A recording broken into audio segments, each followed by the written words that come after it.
Is being a journalist really your dream profession? Funny. Wait lang, do I look at the camera or sa'yo? Or sa ano na? Sa kanya na lang. Well, I really didn't dream of becoming a journalist. I was a writer when I was a student. So I wrote since grade school, high school, college for the school paper.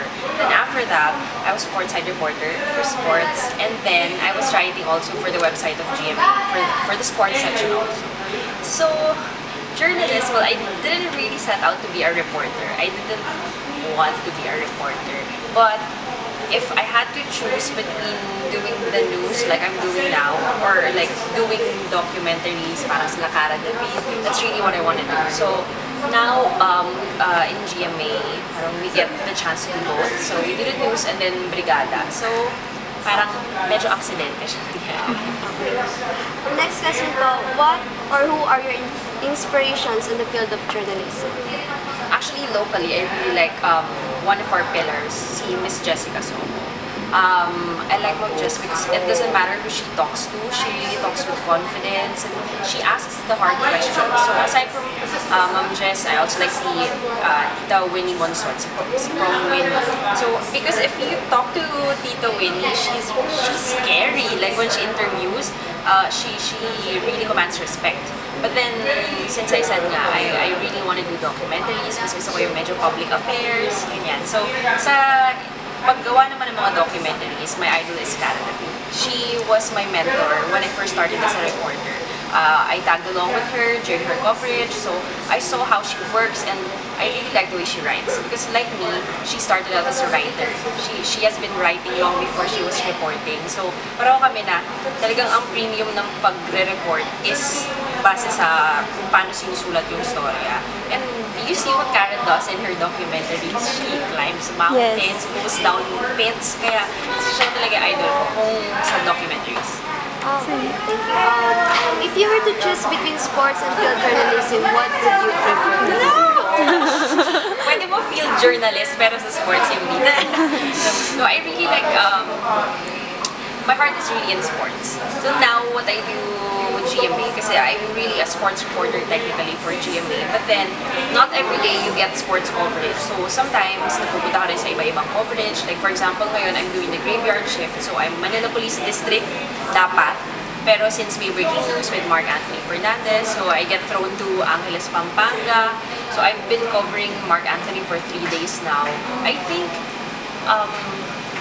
if I had the choice, I would still choose sports just because I love sports. But then it's nice also that your general assignment, because you get a grip of everything that's happening around. So parang hindi siya nagiging boring kasi every day, iba yung ginagawa mo. Every day you meet new people, you go to different places. Unlike kung halimbawa, nakabit ka lang talaga sa iisang lugar, yun lang i-cover mo. Pero ngayon, parang mas challenging din because you really have to know everything. Dahil maybe one day you're here sa police beat and then tomorrow you're in the Supreme Court, tomorrow you're in the Senate. So it really keeps me on my toes. What is your most challenging experience or coverage so far?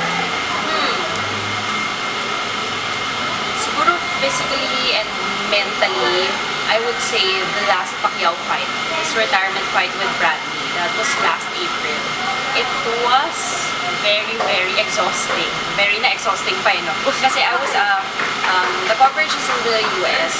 And then, for the first time, isang reporter lang yung pinadala ng gym, which is me. Usually, you have 2 reporters there. So, shifting sila. Parang merong magkakabos sa umaga, tapos meron sa gabi.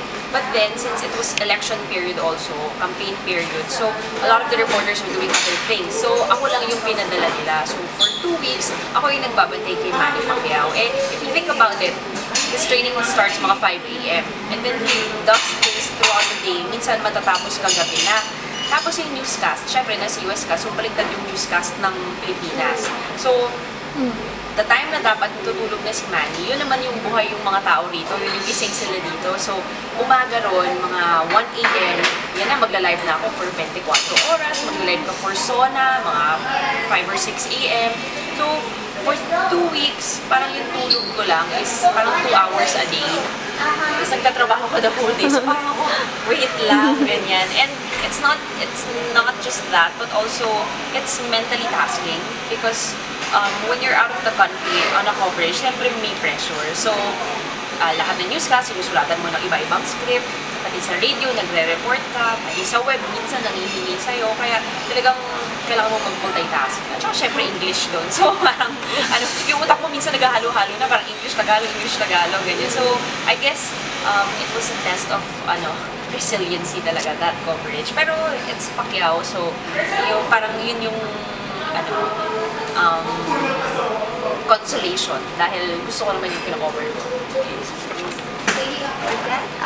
Next is, how do you verify your facts? My facts? Well, for example now, I'm doing the police beat. So, ang kinocover ko ngayon karaniwan crimes. So, of course, the first thing you do when you get to the site is talk to anyone who's there. Kasi syempre, malamang sila yung may alam ko anong nangyari. You look for a witness, possible witness, ganyan. And then, syempre, ang final authority pa rin is yung police. Kasi sila yung, government agency na nandoon. Sila talaga yung may authority. So, when we get there, we get the initial information from the investigator. For example, may patay. The first thing we do is we ask from the investigator, which is from the homicide section ng district ng police. And then, after we get the initial information from there, we go to the police na nag-operate.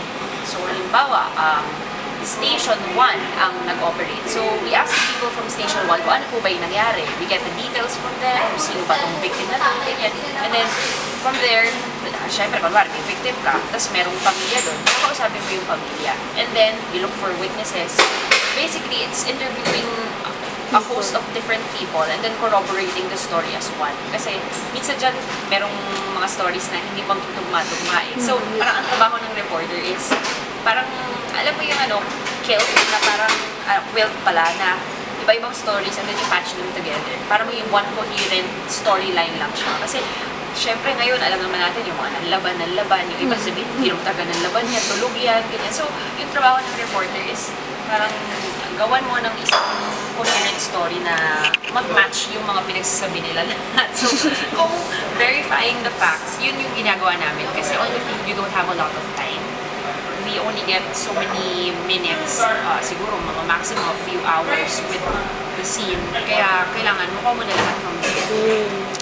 The next, so for our next question, Miss Mal, what is your style as a journalist? My style? I think si Ate Cara, she says this all the time. There are two kinds of journalists. One is the reporter and the other one is the storyteller. The reporter is the 5 W's and H. And then si storyteller, siya yung medyo dramatic. Medyo ganun siya magsulat. And I think I'm more of the storyteller type of person. Na I don't like conventional leads. I hate conventional leads. Kapag nakakapanood ako sa news or nagbabasa ako ng articles, tapos conventionally parang ako, tamad niya. I think sa amin sa GMA, yung tinuturo sa amin, like, for example, when you write, your style should be the most shocking thing first. Like, if it's a video, show the video. If it's a soundbite, then you show the soundbite. Or if it's just a line, hindi isulat mo, you write in the line and then just give supporting video. Basta, the point is, especially for TV kasi, kapag umpisa pa lang ng report, hindi mo natupa yung attention ng nanonood, wala na eh. Mag-tune out na yan or makalumipat pa sa ibang channel. So, parang, ang style namin is parang, you give them the best, the meatiest part of the report. And then, from there, tsaka mo siya ikwento na medyo chronological. So, I think my style is more of storyteller. I think my style is more of medyo dramatic na nakakapuko ng emosyon. Hindi lang puro intellectual. So, have you received criticisms? And if so, how did you handle it? We receive a lot of criticisms now, especially because I do the police beat. So, ang dami-dami kong patay na na-cover. Parang minsan sa isang gabi, 5 patay. Yung pinakamarami kong patay, parang 9 yata sa isang gabi. So, syempre, you report on social media what you cover. So, sasabihin ko na ito patay, nanlaban daw ayon sa police. Tapos maraming aaway sa'yo na yung iba mga aaway na sasabihin nila, paano nanlaban? Eh, obvious naman na natutulog. Or yung iba naman sasabihin nila, bakit meron pang umano? Ibig sabihin ba nun, you're doubting the police? So, parang there's really nothing you can do to win. So, kami, ang ginagawa ko na lang personally is I stopped reading the comment section. Like, minsan magpo-browse through ako, pero tas minsan sumasagot ako kapag legitimate naman yung question niya, kunwari tungkol talaga sa kaso or tungkol sa pangyayari talaga. Pero may mga tao kasi na magko-comment para makapag-asar lang or magsabi, alam mo yung mema lang. So, pagka gano'n, hindi ko na lang pinapansin. Yung ibang networks actually, like for example, Rappler Now, they delete comments kapag masyadong offensive na, parang hindi na tama yung comments, they delete. Me, I don't delete as kung wala na mga mura, kapag medyo bastos na may mga nagmura na, yun, I delete the comments kasi it's not nice. And, well, siguro recently, yung nangyari, yung unang-unang hearing sa Senate na nandun si Edgar Matobato. Ako yung nakasalang doon, I was anchoring sa breaking news sa News TV Live. So, lahat ng sinasabi ni Matobato, I was tweeting it. Kasi parang running story eh. Kasi, pero mga umaaway sa akin, sabi nila, bakit ang dami mong pinupost na Matobato? Sabi niya, spokesperson ka ba ni Matobato? So parang ako, ha? Obviously, kasi yun yung nangyayari sa hearing. Pero kasi may ibang tao na hindi nila muna inaalam kung ano yung nangyayari. Comment ng comment. So, I think sa mga journalist, parang isang very important trait is self-restraint na parang huwag mo na lang patulan. Kung alam mo naman na tama ka, kung alam mo naman na nag-verify ka ng storya mo, kung alam mo naman na may basis yung mga sinasabi mo, huwag mo na sila patulan kasi hindi ka mananalo sa kanila dahil hindi sila magpapatalo sa mga pinaniniwalaan. Can you state an example of something you regret doing as a journalist? How do you overcome Something I regret. Okay. There was one time, yung visit dito ni President Barack Obama, I tweeted a joke that included si Chris Aquino. So, it was a joke, but then, later on, I realized na parang, ay shocks, public nga pala yung Twitter account ko. I shouldn't have posted that there. I know that it was a joke and it's supposed to be funny. Pero syempre may mga fancy Chris and then syempre some people were put off na parang ano ba naman yan? Parang you're supposed to be a journalist, you're not supposed to be cracking jokes like that. So parang ako, ang ginawa ko na lang, okay, I deleted the tweet and then I said sorry, ganyan. Sabi ko, I didn't mean it in an offensive way. Parang it was a joke, but then I know na parang it was insensitive for some people, so sorry, ganyan kung na-offend, ganyan.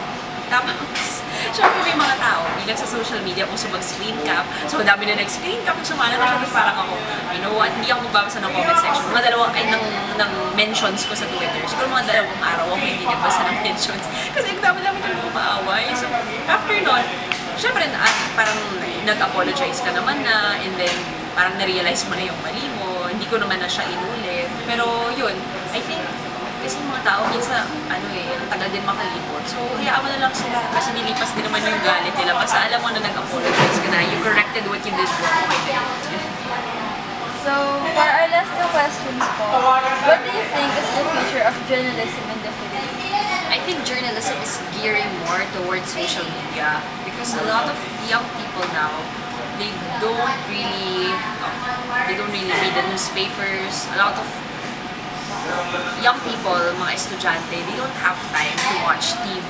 They don't have time to like tune in sa radio na makinig ng mga balita. Talaga, a lot of them, when they get free time, they go on their phones, they check Facebook, they check websites, they check Twitter to really know what's happening. So, one of the things that we're promoting now in GMA is Facebook Live. Kasi yung Facebook Live, kahit saan ka pumunta, pwede mo siyang gamitin at napakaraming nag-Facebook ngayon. So, for example, during the jail blast sa Parañaque City Jail, kasi wala pang newscast nangyari nun mga 10 o'clock yata ng gabi yun. So, walang balita.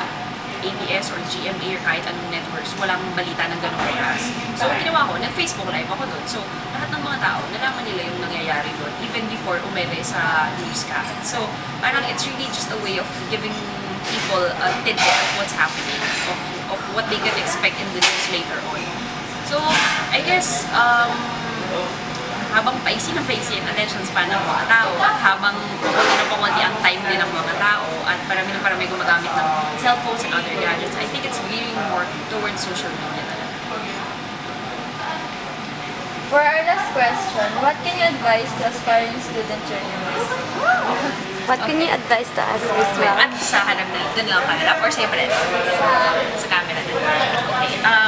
I think my advice for you guys really is number one, to know your values before you become a journalist. Because if you don't stand for something solid before you become a journalist, there are a lot of temptations that you're going to encounter in the field.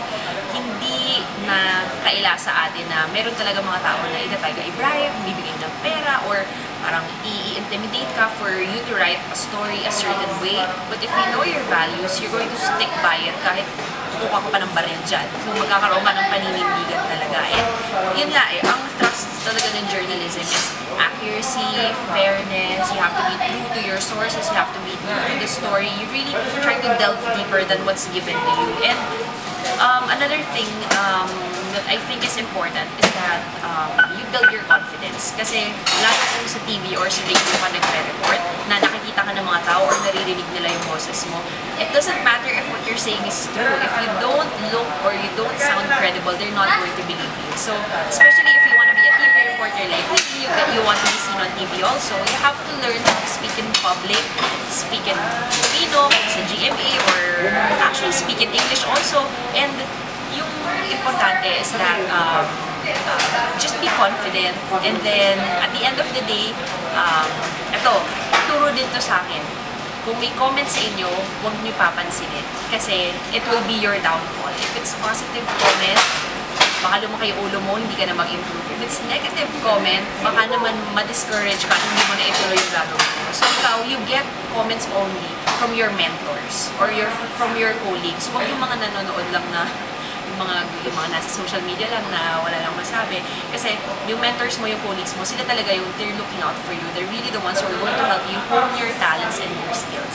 And most of all, enjoy your job. Not a lot of people get to be journalists. So, you enjoy your job, you stay nice to everybody, huwag lalaki ang ulo, stay humble, and learn how to speak with different people, and of course, just maintain your integrity. Dahil yun yung pinakamalaking bangko, yun yung pinakamalaking puhunan ng isang journalist. So good luck, and I hope that you finish your studies and you work with us at GMA.